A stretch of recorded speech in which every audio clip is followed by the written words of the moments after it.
ഇത് ഞങ്ങളുടെ V D സതീശനല്ല. ഞങ്ങളുടെ വി ഡി സതീശൻ ഇങ്ങനെയല്ലേ അല്ല. ഇതാണ് ഇപ്പോൾ കോൺഗ്രസ് നേതാക്കളും പ്രവർത്തകരും പറയുന്നത്. മാധ്യമപ്രവർത്തകരും അത് പങ്കുവെക്കുകയും ചെയ്യുന്നുണ്ട്. സത്യത്തിൽ ഇങ്ങനെയല്ല V D Satheesan. V D Satheesan കാര്യങ്ങൾ പഠിച്ച് അവതരിപ്പിക്കുന്ന ആളാണ് എന്ന് അദ്ദേഹം തന്നെ പറയാറുണ്ട്. അങ്ങനെ ഒരു വിശ്വാസം ഞങ്ങൾക്ക് ഇല്ല എങ്കിലും പറയുന്നതിന് ക്ലാരിറ്റിയും വ്യക്തതയും ഉണ്ടാകാറുണ്ട്. ഉറച്ച നിലപാടുകൾ പറയാറുണ്ട്. അത് വളരെ ഉറക്കെ പറയുകയും ചെയ്യാറുണ്ട്. പക്ഷേ ഇപ്പോൾ അദ്ദേഹം എല്ലാം മാറ്റിപ്പിടിച്ചിരിക്കുന്നു. മുഖ്യമന്ത്രി ആയതോടുകൂടി അദ്ദേഹത്തിൻ്റെ നിലപാടുകളിൽ നിന്ന് പിറകോട്ട് പോവുകയാണോ എന്ന് തോന്നുന്നു. അതിനുള്ള ഏറ്റവും പ്രധാനപ്പെട്ട എടുത്തു പറയാവുന്ന ഒരു ഉത്തരം അദ്ദേഹത്തിൻ്റെ ഇന്നത്തെ വാർത്താ സമ്മേളനം തന്നെയാണ്. അവിടെ PM ശ്രീയെക്കുറിച്ചുള്ള ചോദ്യത്തിന് അദ്ദേഹം പറഞ്ഞ മറുപടി തന്നെയാണ്.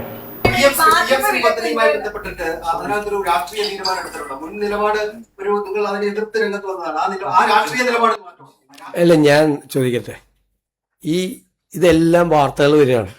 ഓരോരുത്തരും ഇഷ്ടമുള്ള വാർത്തകൾ കൊടുക്കുക. ഞങ്ങൾ ഒരു തീരുമാനം എടുത്തിട്ടില്ല. ഞങ്ങൾ തീരുമാനം എടുക്കും.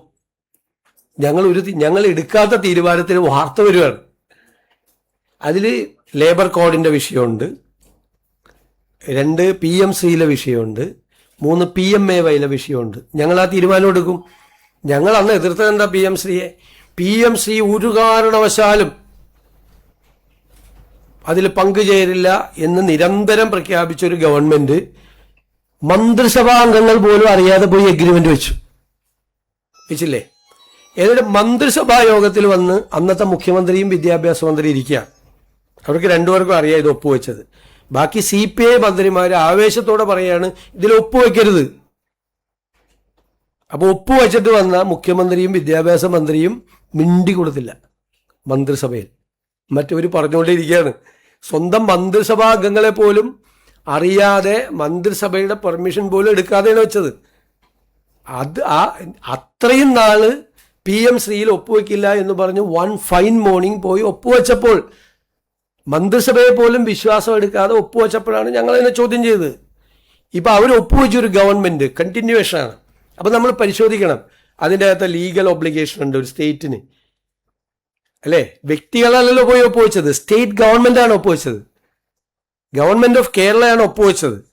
ഇപ്പൊ ഗവൺമെന്റ് ഓഫ് കേരള, ഞങ്ങൾ ഭരണതലത്തിലെ ആളുകൾ മാറിയെന്നല്ലാതെ ഗവൺമെന്റ് ഓഫ് കേരള തന്നെയാണ് ഞങ്ങളുടെ പൊസിഷൻ. അപ്പം ഇതിനകത്ത് ലീഗൽ പൊസിഷൻ എന്താണ്, അതിലെങ്ങനെ സ്വീകരിക്കാൻ പറ്റുമെന്ന് പഠിക്കാതെ ചെയ്യാൻ പറ്റുമോ? ഞങ്ങൾ അധികാരത്തിൽ വന്നാൽ PM ശ്രീ നടപ്പാക്കില്ല.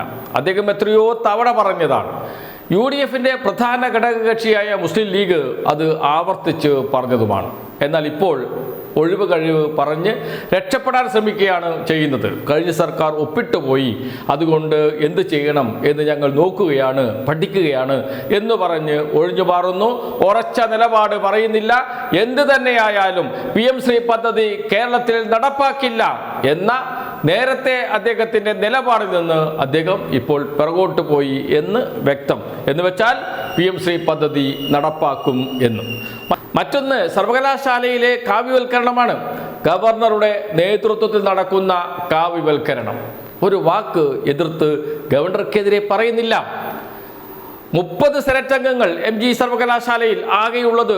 അതിൽ 19 പേരും BJP നേതാക്കൾ. സർവകലാശാല VCI BJP നേതാവിനെ നിയമിക്കുന്ന അവസ്ഥ.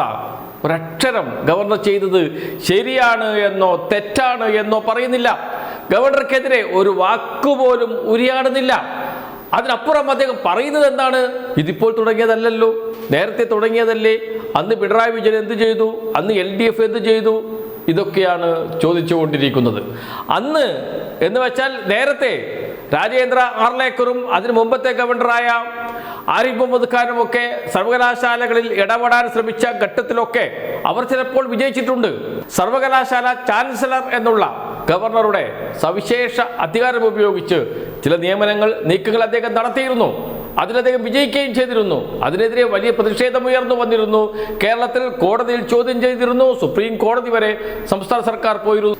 ദീർഘമായ നിയമ പോരാട്ടം നടന്നിരുന്നു പിണറായി വിജയൻ കേരളം ഭരിക്കുന്ന ഘട്ടത്തിൽ, അദ്ദേഹം മുഖ്യമന്ത്രിയായിരുന്ന ഘട്ടത്തിൽ. എന്നാൽ ഇപ്പോഴോ അതിൽ നിന്നും അദ്ദേഹം ഒഴിഞ്ഞു മാറുന്നു. ഗവർണർക്കെതിരെ ഒരു വാക്ക് പോലും പറയുന്നില്ല. കേൾക്കാം. ഞാനിത് പറഞ്ഞല്ലോ, ഈ ഗവർണർ ഇതുപോലെ യൂണിവേഴ്സിറ്റികളിൽ ആളുകളെ നിയമിക്കാൻ തുടങ്ങിയത് ഞങ്ങൾ വന്നതിന് ശേഷമാണോ? അല്ലല്ല, ഞാൻ അല്ല എന്ത് ഇത്ര അസ്വസ്ഥത, ഞാൻ പറഞ്ഞു തീർത്തോട്ടെ. ഞാൻ തുടങ്ങിയുള്ളൂ മറുപടി. അങ്ങ് പറയുന്നതൊക്കെ ഞാൻ കേട്ടോണ്ടിരുന്നു, ഇല്ലേ? മുഴുവൻ കേട്ടോണ്ടിരുന്നു.